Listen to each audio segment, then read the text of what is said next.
Admiral K. Zoth of the Dracarian Armada couldn't contain his amusement as he watched the single human vessel approach his fleet. 300 Dracarian warships against one Earth ship. This wouldn't even qualify as a battle. "Open a channel to that insignificant vessel," he commanded, mandibles clicking with barely contained mirth. "Let's hear what these primitives have to say before we obliterate them." The human captain appeared on the view screen, her expression unnervingly calm. Captain Sarah Chen of the TNS Prometheus stood with perfect posture, hands clasped behind her back. "This is your final warning, Admiral. Withdraw from the Tau CT colony, or we will be forced to respond." Laughter erupted across the Dracarian bridge. Even the lower-ranked crew members, usually stoic in their commander's presence, couldn't help but chitter in amusement. "One ship?" Zoth's voice dripped with condescension. "You dare threaten the might of the Dracarian Armada with a single vessel? What could you possibly—" "You were warned," Chen interrupted, her voice steady. The transmission cut. Zoth's amusement turned to rage. "Lock all weapons on that impudent." He never finished the order.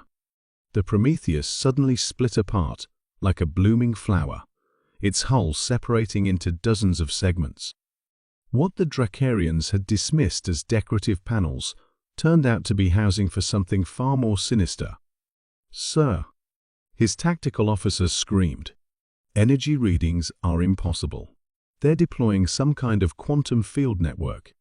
The segments of the Prometheus's hull had formed a vast web of interconnected energy fields, expanding to encompass a volume of space larger than the entire Dracarian fleet. Each piece pulsed with an otherworldly blue light.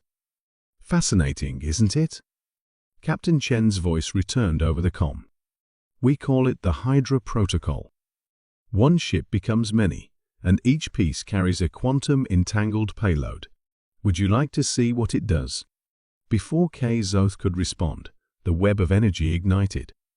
Each segment of the former Prometheus released a burst of quantum-entangled particles, creating a cascading reaction throughout the network.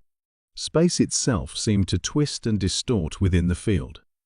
The effects were catastrophic. Dracarian ships caught in the quantum web found their own energy weapons feeding back into their systems. Others discovered their shield frequencies had been perfectly inverted, leaving them defenseless.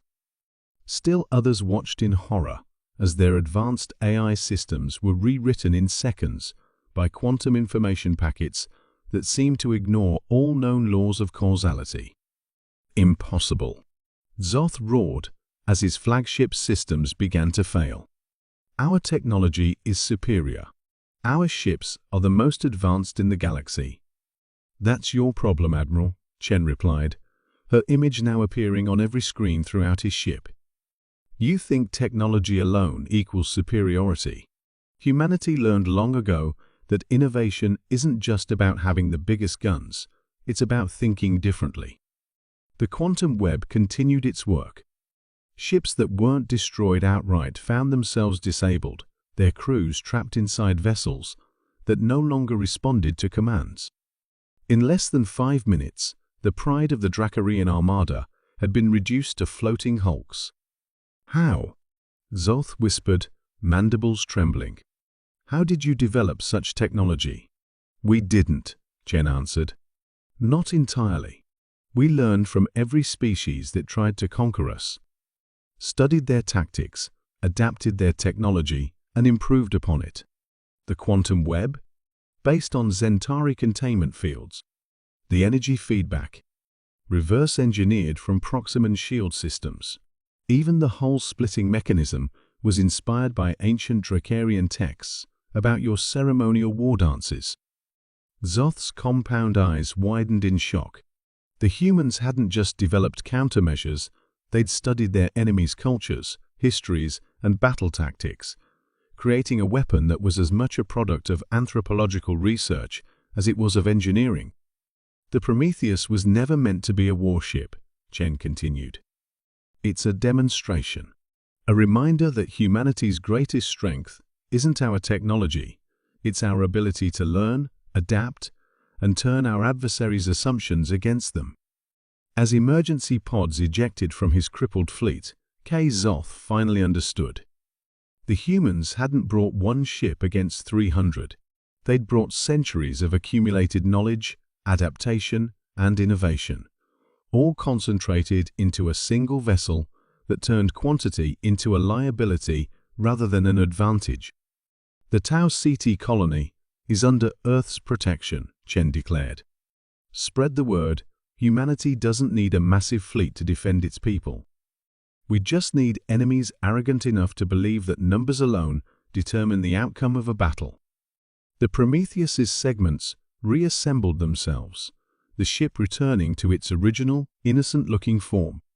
As it departed, leaving the defeated armada behind, the legend of the ship that decimated 300 Dracarian warships began to spread across the galaxy. From that day forward, alien species learned to fear the sight of even a single human vessel. Because with humanity, nothing was ever quite what it seemed, and underestimating them was the last mistake many would ever make.